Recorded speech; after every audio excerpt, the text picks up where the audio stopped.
Hey guys, how you guys doing today? We're back with some more Blade, and so in this time, we are in Brood Chamber, and yes, we'll be covering both Boss 1 and Boss 2 of the dungeon, so I'm pretty excited. Hopefully you guys are as well. So, let's jump right into it. We're gonna be looking at the mini-map. Now, the mini-map has some very important information that you should definitely take a look at, and as you can see that I've highlighted them with green and red. So the green areas is where the orbs will be coming out once the boss hits 80%.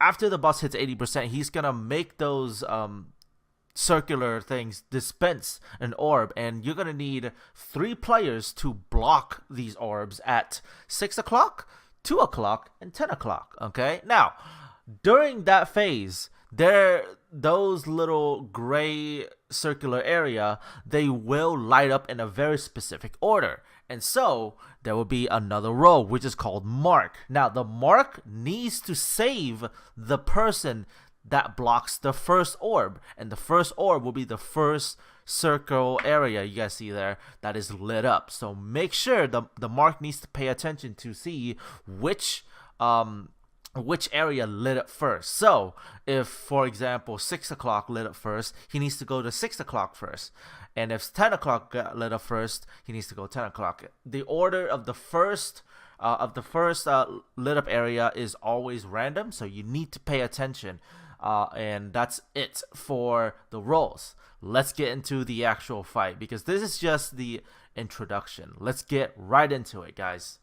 Alright guys, so let's jump right into it. So the boss is going to start out with a swipe. Now keep in mind that his swipes, the first one won't do any damage, but the straight line one will knock you back, and that one can be very dangerous. Of course, the red attack is very dangerous, so be sure to watch out. Now, at around 85% to 83%, if you are the marker, you need to get close, because the marker is a close mark instead of a far mark like any other boss. This one is a close mark, so marker need to get close very quickly. Okay, so let's get our orbs here. So as you can see, the 10 o'clock one spawned first, then the 2 o'clock and 6 o'clock. So our marker is going to go to 10 o'clock, and he's going to go save the summoner, which is quite nice, because then the summoner can go to 6 o'clock. He can go to 6 o'clock, and then the Blade Dancer can go into 2 o'clock to save the 2 o'clock player. Now, when you have the mark, you actually need to hit the boss 10 times before you can actually go and save someone.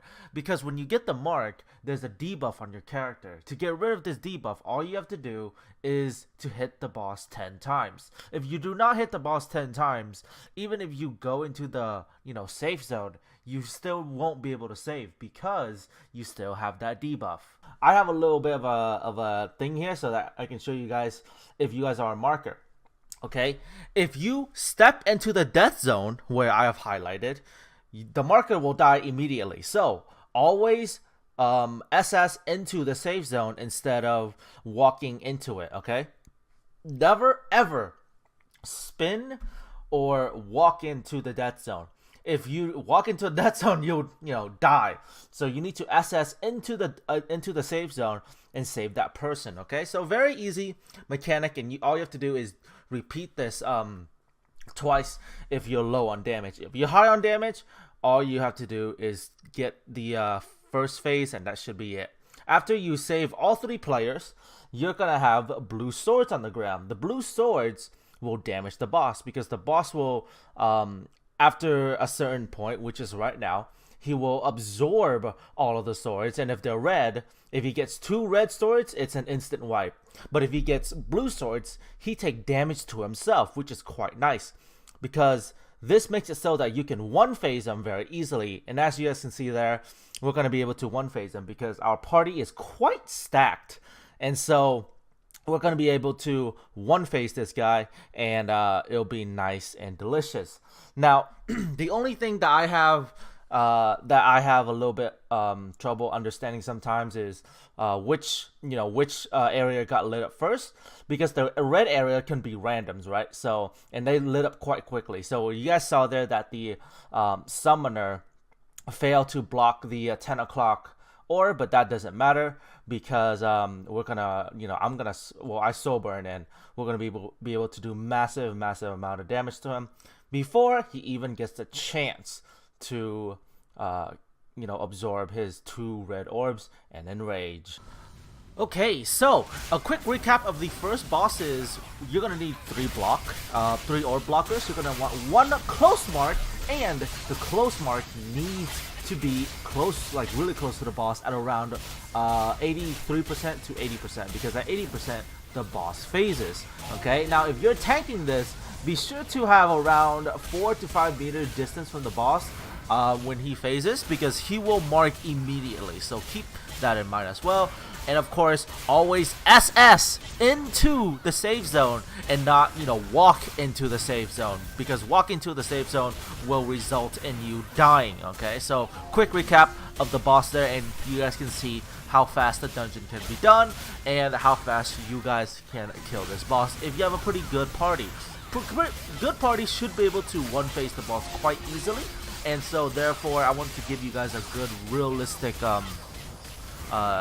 what's the word I'm looking for here? A good and realistic pug demonstration here. So this is me just, doing it with a random group, and as you can see, it's quite easy if you have the gear, and I wouldn't recommend that you do this dungeon until you have at least a Ransu 6, okay? At least a Ransu 6, because a lot of people right now, they're just asking for a Ransu 9, a Ransu 9, a Ransu 9, a Ransu 9, and so therefore, get a Ransu 6 as fast as possible, okay? So therefore, you can, attempt to do the dungeon.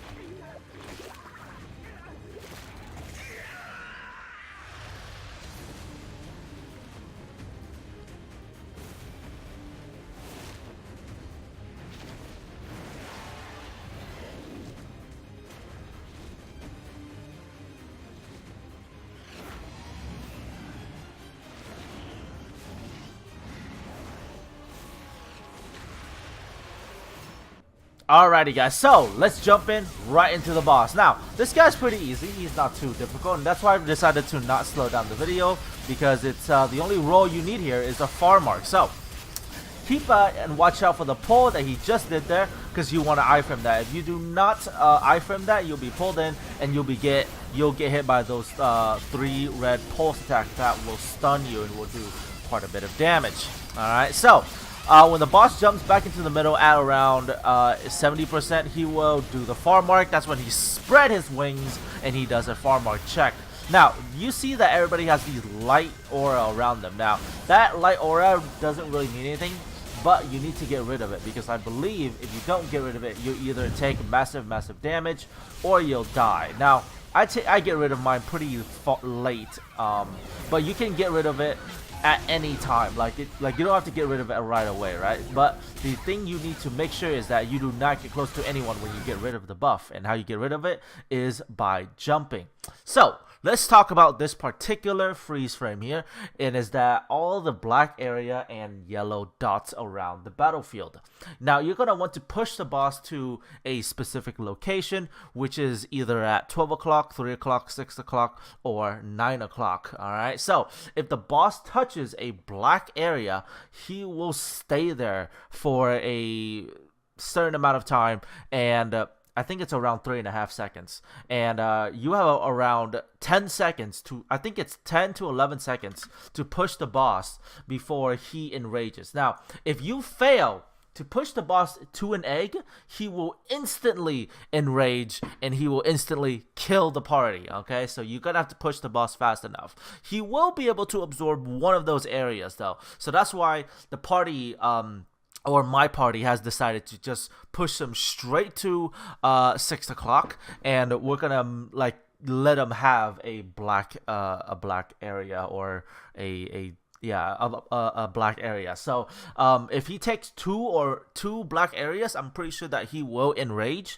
and the yellow dots around the field will daze your character. So do not step on them. Okay, do not step on them. But if the boss touches them, they're perfectly fine, and you'll be okay.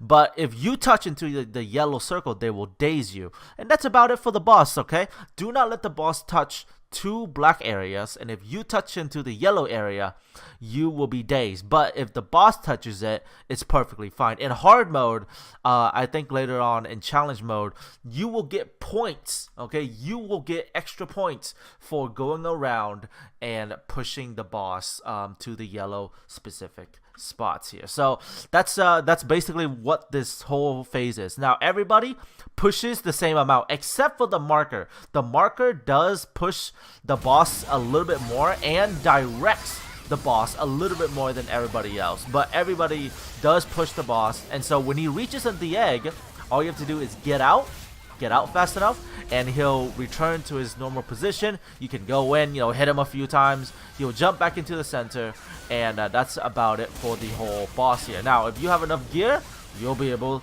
to one phase him, just like how we did. Not too bad, eh? Now this guy drops onyx scales out the wazoo, so if you need onyx scales, this is the place to be. Alright, as you can see that we got two of them. Alright, and this is also the place where you get your new legendary gloves, which are quite powerful as well. So be sure to come in here, get your onyx scales, and get the new gloves, because they are absolutely amazing. I want to thank you guys for watching this guide. Hopefully you guys learned the new dungeon called Brood Chamber, and I'll see you guys in F8 if you guys do decide to do this dungeon. But hopefully you guys learned something. Once again, thank you guys for watching, and I'll see you guys next time on Blade and Soul. See you guys then.